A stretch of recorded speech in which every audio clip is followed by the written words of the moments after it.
చంద్రమాన్ మనసా జాతః అని చెప్పేసి అంటారు. మనస్సు బాగుండాలి. ఇప్పుడు ఈ నెల రోజులు మనస్సు ప్రశాంతంగా ఉంటుంది, ఆహ్లాదకరమైనటువంటి ప్రకృతి ఉంటుంది. తర్వాత చక్కటి వెన్నెలలు ఈంతున్నటువంటి చంద్రుడు మనకు కనిపిస్తూ ఉంటాడు.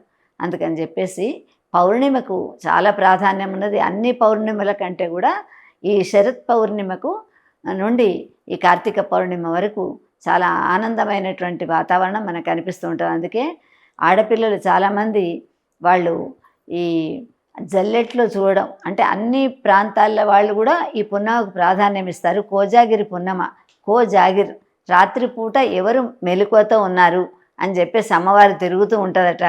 చాలామంది గవ్వలాట ఆడుతూ ఉంటారు. తర్వాత పాలల్లో చంద్రుడిని చూసి అమ్మవారి లలితా సహస్రనామం చదివి ఆ పాలను సేవిస్తారు.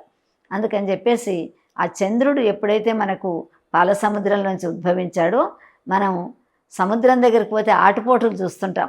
అంటే చంద్రుడు తన యొక్క కుమారుడు 16 కళలతో, అంటే ఆయన ఒక విధమైనటువంటి శాపం వలన రోగగ్రస్తుడై ప్రతిరోజు కొంత తగ్గుతూ ఉంటాడట, మళ్ళీ తర్వాత కొంత పెరుగుతూ ఉంటాడట.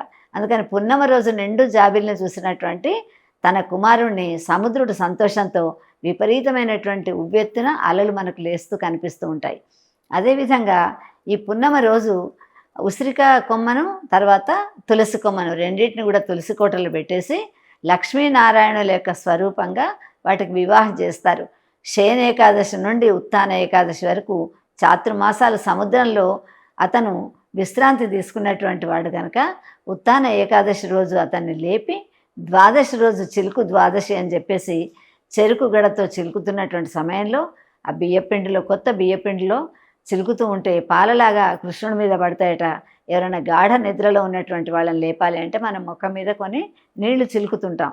అట్లా చిలుకు ద్వాదశి అని చెప్పేసి ఆ తర్వాత పున్నమ రోజు వాళ్ళిద్దరికీ కూడా చిలుకు ద్వాదశి రోజు కళ్యాణం చేస్తారు.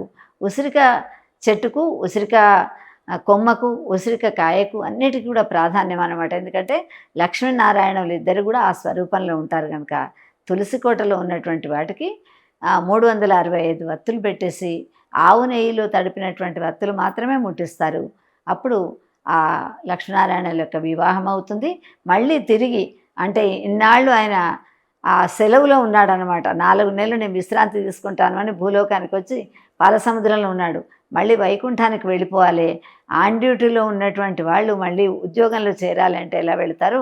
అట్లా పున్నమ రోజు అతను సంసిద్ధుడవుతాడట.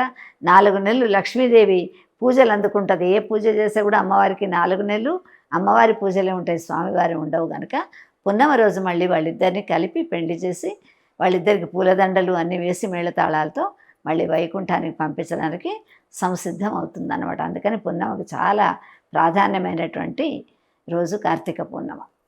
నమస్కారం.